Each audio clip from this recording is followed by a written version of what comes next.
Welcome back to another episode of PalisadeRadio.com. This is your host, Colin Cattell. Back on the program with us today is Mr. Gerald Celente, publisher of the Trends Journal. Gerald, thanks for joining us. Oh, my pleasure. Thanks for having me on.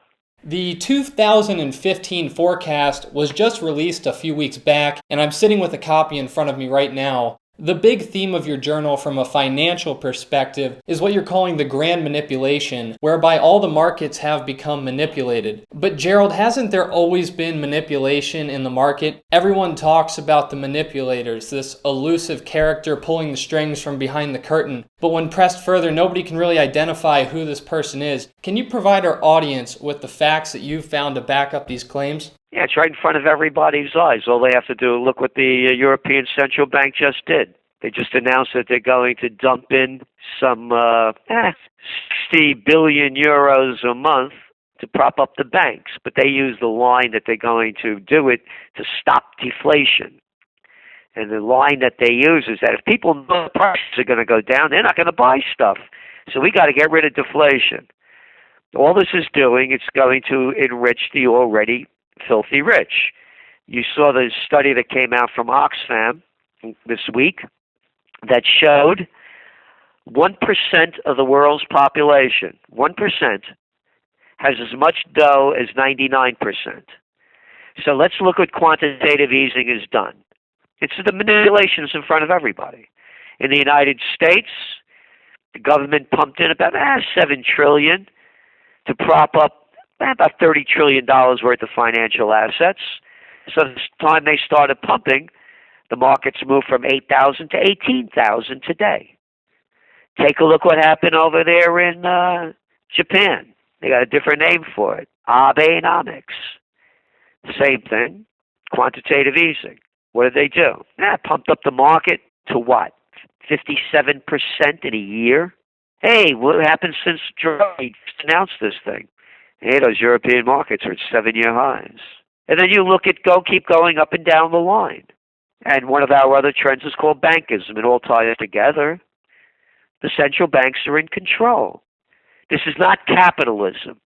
I read these things, you could see what's going on, the decline, capitalism is... This is not capitalism.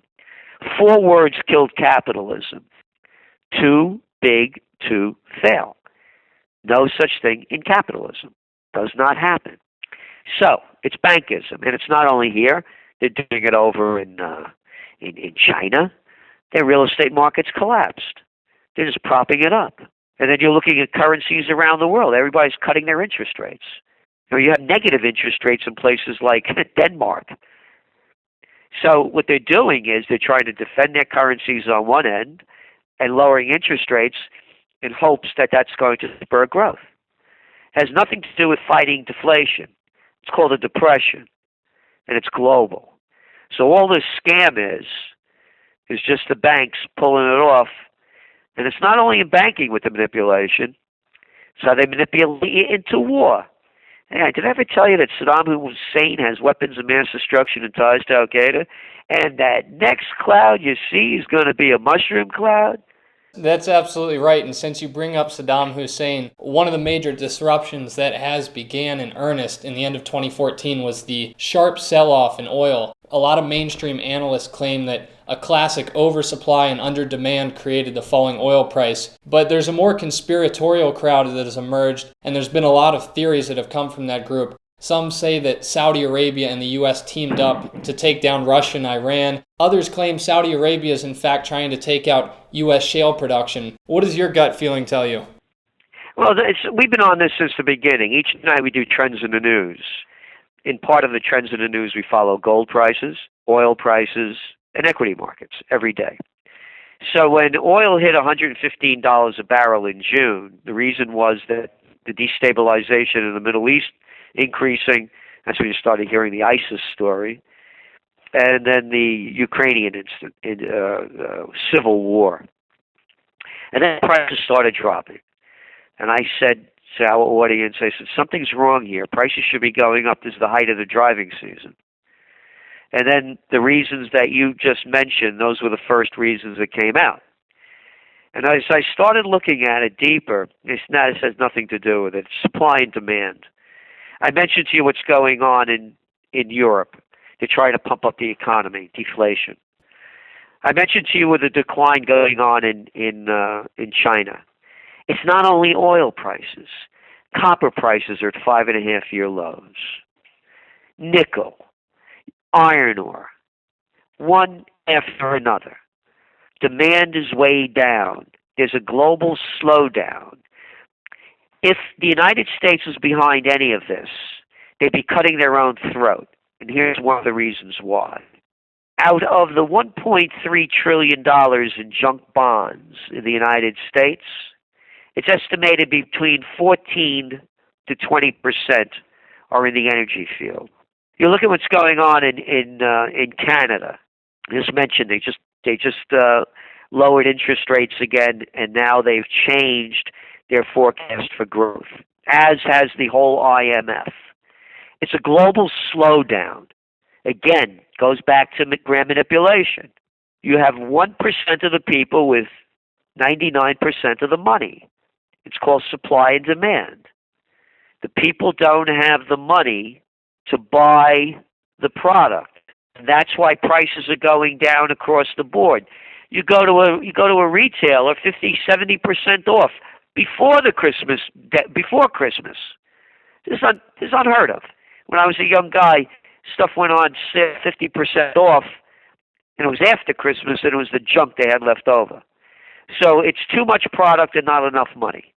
I know you don't make predictions, but rather you forecast trends. And let's get as specific as possible because things are getting very hairy right now. I haven't seen so many bad situations coming to a head at one time ever. We now have the oil and copper prices declining, you mentioned. Central banks are losing trust in each other. QE spreading around the globe like a disease. Interest rates running negative. And then, of course, we have military conflict in Ukraine, parts of Africa, much of the Middle East. Do you see 2015 going right down the toilet, or will things continue for another year or 2 years in the status quo?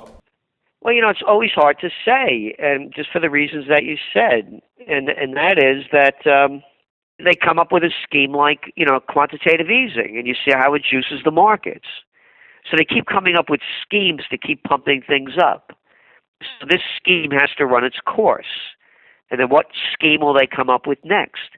This thing should have collapsed 2-3 years ago. It's a Ponzi scheme. So I believe this is going to be the year. That is what I believe that the panic will hit in 2015. There are just too many things to cover up, and they can't do much more covering up. They don't have that many tools left. Before they announced this ECB plan for quantitative easing, the Financial Times did a poll of economists about 2 weeks ago. The vast majority said it wouldn't work. Because it shows it hasn't worked in Japan, it hasn't worked in the U.S., why should it work over there? It's not going to work. All it's going to do is pump the equity markets up. That's all they're interested in doing. Gerald, have you thought much about what this global implosion will look like on a street level? I mean, are we talking riots in the street, poverty on a serious level, or is it a continuation of the money moving to the rich and essentially a depression playing out whereby the living standards of most people just continues to drop? Well, it is a depression. That's what they're calling it, deflation. It's depression. That's why you have falling prices. And the living standard of people is dropping around the world. So why do you think, and I don't think it's a conspiracy theory, I believe it. You saw what happened in France. Oh, by the way, on Thursday, January 22nd, 34 people were slaughtered on a bus in the eastern region of Ukraine by the government that the Americans are supporting, the Kiev government, who overthrew the democratically elected government of Yanukovych. Didn't make the news. They're Eastern Europeans. Good thing they're not French, man. Kill, 12 of them. Now we got a story on our hands. But 34 in a bus, mostly elderly and kids, the hell with them. Nobody cares. So now what's happened in France and in Europe? It's a lockdown. They're passing more laws to rob people of more rights, just like they did in the United States when you had the Boston Marathon bombing. It made people stay in their house, and they declared effectively martial law. Went into houses warrantless, looking for the one of the two kids. So what they're doing is they're using these incidents that when the event that people do take to the streets, they have everything in place to put them down. Look what's going on with the UKIP party in the UK, the Podemos in Spain, one after another, whether it's the Five-Star Movement in Italy or the Northern League. New parties in Germany, one after another. So that's what you're looking at here. You're looking at a lot of angry people. As I say, when people lose everything and have nothing left to lose, they lose it, ready to lose it. And the governments, going back to the grand manipulation, are using these so-called terror incidents to put the people into fear and hysteria and put the processes in place to put them down when the thing really starts coming down. So I'm getting the feeling that you don't necessarily think this is going to be a very quick crash with a clean flush out of the system and then a healthy recovery to come. This is going to... Oh, there's no recovery. There's no recovery. I mean, they can't have a recovery the way they're doing things. As I keep saying, the only way I see a recovery in the United States, and it's something that we're doing on May 2nd from Colonial Kingston, New York, where we're based, is honor thy founding fathers, and that means no foreign entanglements. It's what Eisenhower warned us about. And they've taken our dough. So it's time to rebuild America. That's the only way I see it. And what you're seeing going on with the sanctions against Russia may be a model to follow, and that's self-sustaining economies. And we're a country here of 320 million people. You think we can make our own shoes, shirts, computers, socks? Or are we too stupid? So that, to me, is the only way out. The way out is not for a central government and a central bank to manipulate the lives of people.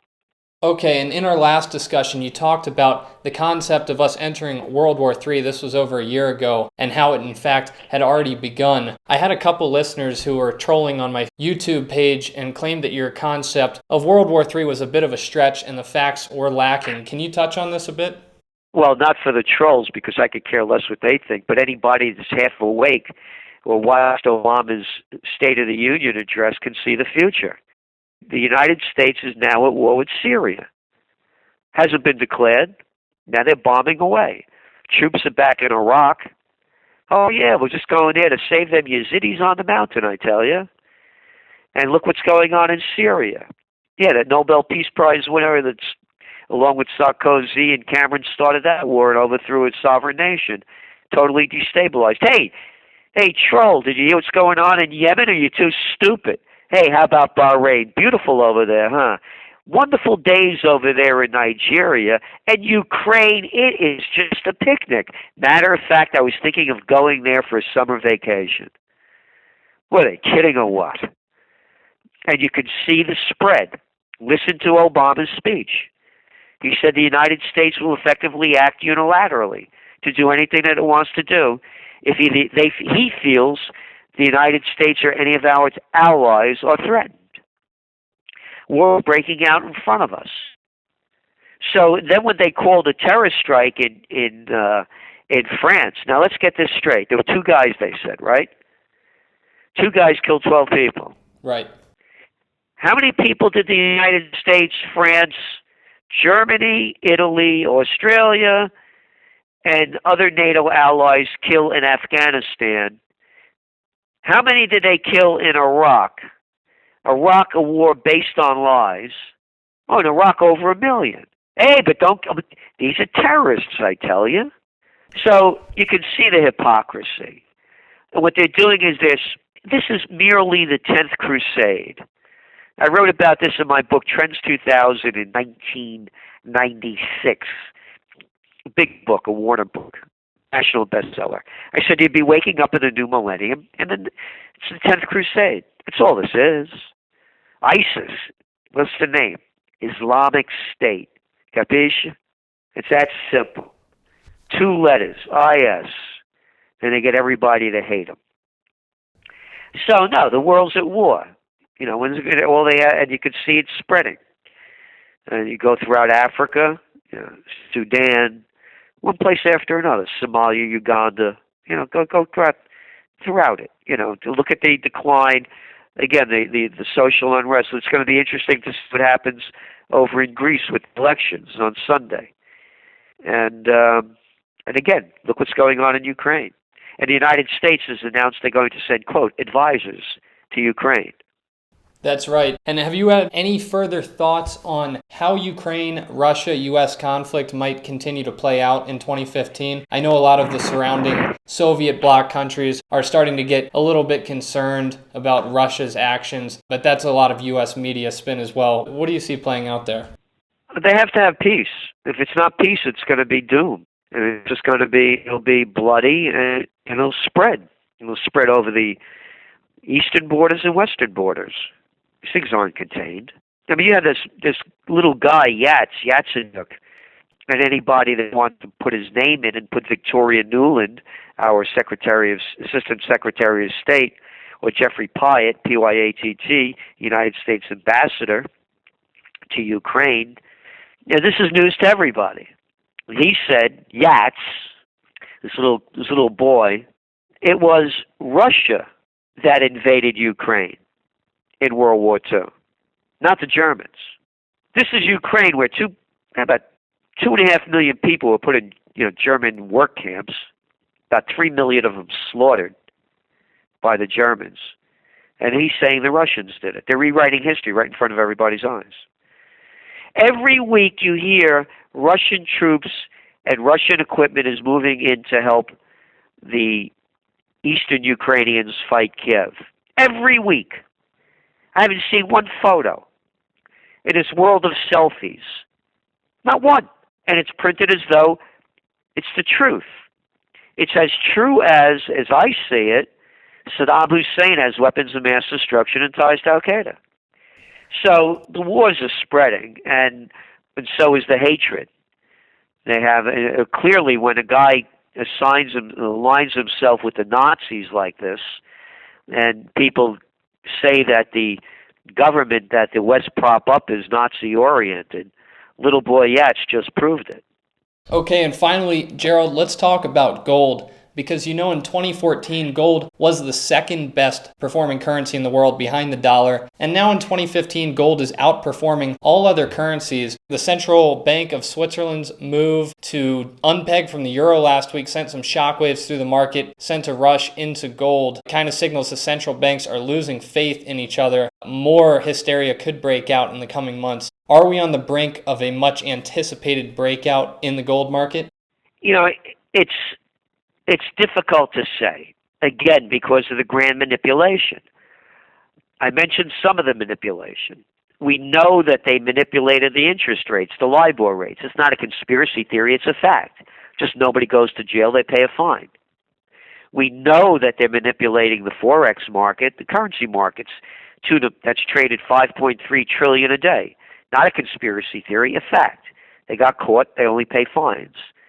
These guys never go to jail, only we do if we break the law. Are they manipulating gold? According to Dr. Paul Craig Roberts, former Assistant Treasury Secretary under Ronald Reagan, they are. And you mentioned, the demand for physical gold is at all-time highs. But what's going on? They're shorting the market with paper gold. So they've used the markets to trade thousands of contracts at low volume trading times, and it drives the price down.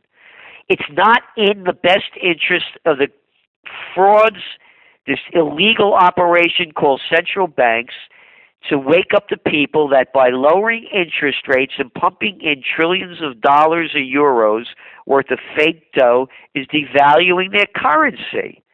Because that's why any person that believes that it's being devalued would go into gold. So if there's the big gold run, your quantitative easing doesn't work. A lot of questions here, and only time will provide the answers. I encourage all of our listeners to visit trendsresearch.com, or is it trendsjournal.com? Trendsjournal.com. And also, we have a 5.5-hour video that they could also, if they'd like to purchase that as well, beyond the Trends Journal, of the top trends for 2015 in detail. We have a live conference here. So we have conferences 4 times a year. And so this is the only magazine, I would say, where you're going to read history before it happens. There you go, trendsjournal.com, everybody. Gerald, thanks so much for coming back on the program. Always a pleasure, and would be great to get you back on closer to the end of the year. Oh, my pleasure as well, and thanks a lot, Colin.